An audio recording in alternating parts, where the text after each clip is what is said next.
ஜெர்மனியின் மியூனிக் விமான நிலையத்தில் விசா நிராகரிக்கப்பட்ட அகதிகளை வெளியேற்றுவதற்காகவே பிரத்யேகமாக ஒரு புதிய முனையத்தை கட்ட அரசு திட்டமிட்டுள்ளது.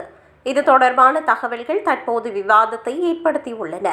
இதுவரை ஒரு நாளைக்கு 100 பேர் வரை வெளியேற்றப்படுவார்கள் என்றே பொதுவெளியில் தகவல் இருந்தது. ஆனால் பசுமை கட்சியினர் அரசுக்கு அளித்த எழுத்துப்பூர்வமான கேள்வியின் பின்னர் இந்த திட்டத்தின் உண்மையான பரிமாணம் தெரிய வந்துள்ளது.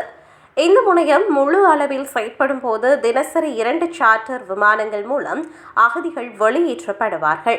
இவர்களுடன் சாதாரண பயணிகள் விமானங்களில் தலா 100 பேர் விகிதம் தனித்தனியாகவும் வெளியேற்றப்படுவார்கள். இந்த திட்டம் தற்போதைய தேவையை விட எதிர்காலத்தில் வெளியேற்றப்பட வேண்டியவர்களின் எண்ணிக்கையை அதிகரிக்கும் போது உடனடியாக அந்த எண்ணிக்கையை உயர்த்தி செயல்படுத்தும் வகையில் வடிவமைக்கப்பட்டுள்ளது. அதாவது இதற்கான மேல் வரம்பு முன்பே திட்டமிடப்பட்டுள்ளது. இந்த திட்டம் தற்போது மியூனிக் பகுதியில் பெரும் சர்ச்சையை ஏற்படுத்தியுள்ளது. இது ஒரு கட்டுமான திட்டம் மட்டுமே தவிர இன்னும் நிர்மாணித்து முடிக்கப்படவில்லை. மேலும் புது வதிவிட அனுமதி, ப்ளூ கார்டு, மாணவர் விசா அல்லது ஜெர்மன் கடவுச்சீட்டு வைத்திருப்பவர்களை எந்த விதத்திலும் பாதிக்காது. முற்றிலும் நிராகரிக்கப்பட்ட அகதிகள் மற்றும் ஜெர்மனியை விட்டு வெளியேற வேண்டும் என்ற இறுதி உத்தரவை பெற்றவர்களுக்கு மட்டுமே இந்த நடைமுறை பொருந்தும் என்பது குறிப்பிடத்தக்கது.